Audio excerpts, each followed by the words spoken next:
जी आपने मुझे ये उपाय बताया था और मेरा वो काम हो गया। मतलब उपाय कैसे बताया ना, पॉडकास्ट के जरिए से, और वो करते हैं मेरे उपाय। उन्होंने अपना कर्जा मुक्त किया 40 लाख रुपीस का। ओके 40 लाख रुपीस का उनका घर का कर्जा था, उन्होंने वो पूरा किया। कैसे किया? उन्होंने मेरी एक माचिस की डब्बी वाली रेमेडी करी थी कि माचिस की डब्बी लेके जानी और चुपचाप जाके मंदिर में हनुमान टेम्पल में मंगलवार के दिन रख के चुपचाप आ जाओ, पीछे मुड़ के मत देखना। ठीक है। वो उपाय किया और उनका अगले जब पॉडकास्ट में हम 3-4 महीने बाद बैठे और उन्होंने बोला भावना जी शुक्रिया आपका बहुत बहुत, मैं आपके लिए गिफ्ट लेके आऊं। मैंने कहा क्या हो गया, ऐसा क्या कर दिया मैंने आपके साथ? तो बोल रहा आपने मेरा लोन उतरवा दिया। तो रेमेडी ये यही है जो आपने बताई, बस जी, जाना है एंड और मंगलवार के दिन 7 मंगलवार एक छोटी सी माचिस आपको रख के आ जानी है चुपचाप। माचिस का डब्बा पूरा। माचिस का डब्बा पूरा, ठीक बस। है, ओके ठीक है। एक और रेमेडी मैं आपसे जानना चाहूंगी, जी। बहुत अच्छी रेमेडी आपने बताई है। सो मैम, बहुत सारे लोग हैं जो परेशान हैं क्योंकि उनके पास जॉब नहीं है और वो जॉब चाहते हैं। सो दो चीजें मैं पूछना चाहूंगी। पहले तो आप ये बताइए कि कुंडली में ऐसा क्या होता है जिससे पता लगता है कि इस इंसान की गवर्नमेंट जॉब लगेगी, उसके बाद हम उपाय में आएंगे। देखिए सबसे पहले कुंडली में आपको पता होना चाहिए आपका सूर्य कहाँ पर है। गवर्नमेंट जॉब जब भी लगेगी तभी आपका सूर्य अच्छा होगा तब लगेगी। ठीक है। आपका मरकरी अच्छा होगा, बुध अच्छा होगा तब लगेगी। और दोनों अगर एक ही हाउस में बैठ गए और सेकंड भाव में बैठ गए, फर्स्ट हाउस में बैठ गए, जिनको हम अच्छे घर बोलते हैं ना, तो उनमें बैठ गए तो आपके सरकारी नौकरी लगने की योग 100% है। ठीक है। लगेगी ही लगेगी, मेहनत करते रहो, लगेगी जरूर। ठीक है। सो अगर किसी की नहीं लग रही है, तो अब आप बताइए कि इस नवरात्रि में ऐसा क्या उपाय किया जाए जिससे किसी की जॉब नहीं लग रही तो उसको जॉब मिल जाए। सबसे पहले अपने घर के ईस्ट को बहुत ज्यादा बैलेंस करना शुरू करो। ईस्ट में एक सूर्य देव की फोटो लगा के उसको जो है हल्का हल्का गंगा जल छिड़ककर उसको अभिमंत्रित चार्ज करना शुरू करो।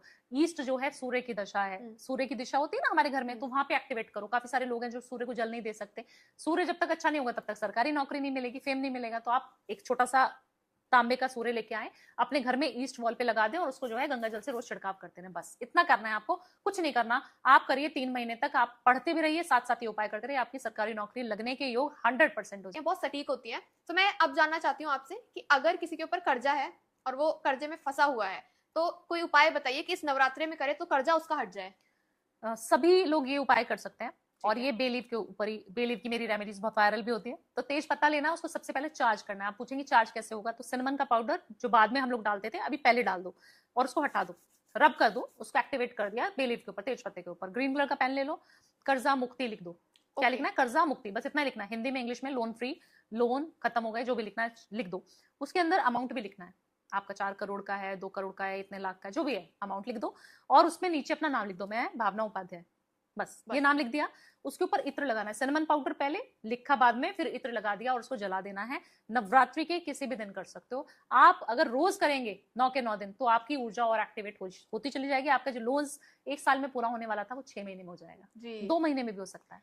आपने मैम लास्ट छोटा सा बीज मंत्र बता देती हूँ, जो मंत्र चैंट कोई भी कर सकता है और सात्विक मंत्र है, कोई तामसिक मंत्र नहीं है, कोई तांत्रिक मंत्र नहीं है। ये घर में आप पूजा के स्थान पे गृहस्थ भी कर सकता है। ग्रस्त भी कर सकता है, जो हम जैसे लोग हैं वैसे भी कर सकते हैं। तो आपको करना क्या है, ओम क्रीम कालिकाय नमः, ओम क्रीम कालिकाय नमः बीज मंत्र 108 बार इसका जाप कर लीजिए। आप नीचे आसन बिछाइए। आप नवरात्रों में शुरू करेंगे तो आपको एनर्जी और ज्यादा मिलेगी। कहा जाता है अनुषा, हम कोई भी पूजा पाठ कर रहे हैं, कोई भी नियम कर रहे हैं, अगर हम नॉर्मल डेज में कर रहे हैं तो हम बहुत अच्छे से उसका फल प्राप्त कर रहे हैं ऑलरेडी। बट अगर उसी एनर्जी को एक्टिवेट करने के लिए वही मंत्र उच्चारण अगर हम नवरात्रों में करते हैं, जब हमारी कॉस्मिक एनर्जीज भी हाई है और अपने ब्रह्मांड की कॉस्मिक एनर्जीज भी हाई है, तब आप उस मंत्र को करते हैं तो आपको 100 गुना ज्यादा फल मिलता है। आज आपने एक माला करी, आपको फल मिला 1 माला का। अगर आप नवरात्रि में उस माला को करेंगी और उस जाप को करेंगी, उस मंत्र को करेंगी, काली माता के मंत्र को करेंगी, तो आपको 100 गुना फल मिलेगा। मतलब 1 माला नहीं हुई, आपने 100 माला एक ही दिन में पूरी कर ली। अब 9 दिन है तो 900 माला तो आपकी पहले से पूरी हो गई। कलयुग में माला से जाप करना बहुत ज्यादा अनिवार्य है। मैम कौन सी माला यूज करनी चाहिए इसके लिए? रुद्राक्ष की माला आपको यूज करनी चाहिए। काफी सारे लोग हैं जो काउंटर से करते हैं।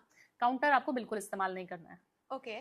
काउंटर त्याग दो, क्योंकि उसमें राहु का वास है। टेक्नोलॉजी से जो भी चीज हमें जोड़ती है वो राहु है। और आजकल मैं काफी सारे भक्तों को देखती हूँ, काफी सारे जेंजीज को देखती हूँ, काउंटर यूज करते हैं। बिल्कुल वो इजी रहता है, मतलब उससे पता लग जाता है कि आप मन में जाप कीजिए। अगर आपको है कि मेरे को नहीं समझ आ रहा कि मैंने कितने, कोई जरूरी नहीं होता काउंट करना।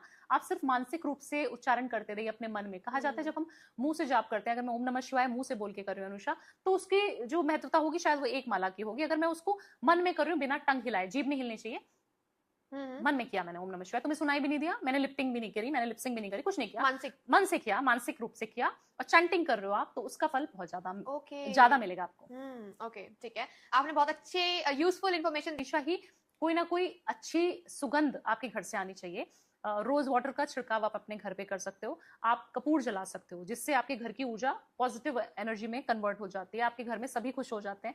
आपको अपने घर की दहलीज पे स्वास्तिक जरूर बनाना है, कुमकुम और गुलाब जल मिलाकर। ओके, उससे आपके घर की ऊर्जा अच्छी हो जाएगी। आपको रात्रि में 11 और 12 बजे के आसपास ध्यान में बैठना है, और ध्यान क्या करना है, सिर्फ ओम का जाप करना है। आपको कोई मंत्र नहीं आता, ओम तो आता है, कॉस्मिक एनर्जीज की वाइब्रेशन है ओम के अंदर। हाँ, राइट। अगर आप ओम कर रहे हो सिर्फ, तो बैठिए नॉर्थ ईस्ट की डायरेक्शन, जो ईशान कोण है, जहां पर साक्षात शिव जी वास करते हैं, वहां बैठना है और आपको ओम का जाप करना है, कुछ नहीं करना, बस ये छोटा सा उपाय आपको करना है। ऐसा अटक गया है और वो रिकवर नहीं हो पा रहा है, तो इस नवरात्रि कोई ऐसा उपाय बताइए कि जो स्टक मनी है वो रिकवर हो जाए।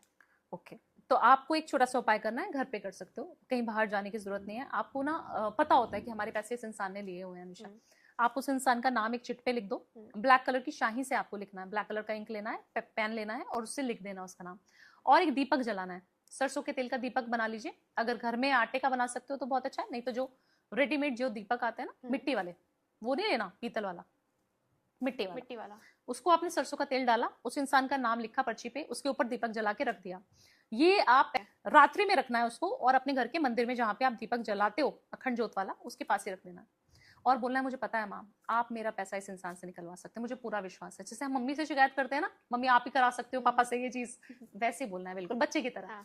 तो आप बोले कि माँ मुझे पता है आप मेरा पैसा इससे निकलवा सकते हैं, वैसे मुझे तो नहीं दे रहा, बट आपके कहने से मुझे जरूर दे देगा। आप कहिए ना प्लीज, इससे आप रिक्वेस्ट करके देखिए ना मेरे बिहाफ पे, बस ये बोलना है वहां से, और बच्चे की तरह रोना है। वहां बैठ के जो शिकायतें करनी है ना, वो करो आप, रात्रि के समय करना। ओके, 11 बजे, 12 बजे, 1 बजे, 2 बजे, जितने बजे तक आप जाग सकते हो उतने बजे तक करना, और करके सो जाओ। भूल जाओ उस 9 दिन में क्या करने वाली है माँ। 9वें दिन उस पर्ची को उठाना, आपने जला देना। वो 9 दिन तक जलेगी आपकी वो वाली दीपक भी, उसकी लौ खत्म नहीं होनी चाहिए। उसका जो तेल है ना, वो भरते रहो, रिफिल करते रहो। 9वें दिन उसी तेल में, उसी दीपक से, उसी तेल के अंदर उस पर्ची को जला दो। ओके, उसको जला दिया, उसकी ऐश जो उसी तेल के अंदर होगी, उसको आपने किसी भी डस्टबिन में डंप कर देना, तेल से फेंक देना है कि मेरे को पता है ये इंसान ने मेरे को पैसे दे दिए हैं और मेरा काम खत्म। उसको डंप कर दो कहीं पे भी, पेड़ के नीचे डाल सकते हो, डस्टबिन में डाल सकते हो, कहीं पे भी डिस्कार्ड कर दो। बिना अनुषा, उस इंसान का फोन आपको आना शुरू हो जाएगा कि भैया अपने पैसे ले जाओ, तुमने किस सुप्रीम पावर को बुला लिया। हाँ, मैं समझ रही हूँ, ठीक है मैम। आपने बहुत बहुत तो कुत्ते को पनीर जरूर खिलाएं, जितने डॉग्स लवर हैं वो जरूर खिला सकते हैं, बट जिनको डर लगता है ना, वो रख के जरूर आ जाए। हमें ना एक पॉइंट पता होता है कि इस जगह पे स्ट्रे डॉग्स जरूर होते हैं। अपने घर के डॉग्स को नहीं फीड करना है, आपने बाहर के कुत्ते को जरूर फीड करना है। आप जितना डॉग्स के साथ प्यार करते हैं, उतना एक तो भोलेनाथ आप पे से प्रसन्न होते हैं। और कहा जाता है ना कि हम सबकी सेवा कर रहे हैं, हम मंदिर में दान कर रहे हैं, हम भूखे को कपड़ा भी दे रहे हैं, रोटी भी दे रहे हैं, हम स्ट्रीट पे जितने लोग मिलते हैं उनकी भी सेवा कहीं ना कहीं किसी रूप से कर देते हैं, पैसा दे दिया, खाना दे दिया। बट हम जानवरों की सेवा नहीं कर पाते, क्योंकि हम बहुत व्यस्त हैं अनुषा। आप, मैं रश में भाग रहे हैं, बस काम पे जाना है, दूसरा पॉडकास्ट लेना है, तीसरा करना है और घर जाना है ना। तो हम कहीं ना कहीं भूलते जा रहे हैं कि निर्जीव किससे मांगेगा जी। सो काले कुत्ते को पूजना चाहिए, कि वाहन है। हम जब देखते हैं ना कुत्ता बैठा रहता है काल भैरव के मंदिर में, तो आप सबसे पहले उनको जरूर पूजिए। शाम के समय उनको कुछ ना कुछ खिला के जरूर आइए, उनको एक एलर्जी ना हो जाए। ठीक है, उससे क्या होगा अनुषा, आपका शुक्र अच्छा हो जाएगा। आप कंजकों में तो उतना इन्वेस्ट करने ही वाले थे पैसे में, आपको अपना शुक्र भी तो एक्टिवेट करना है, पैसा भी तो चाहिए, घर में लक्ष्मी जी की कृपा चाहिए ना।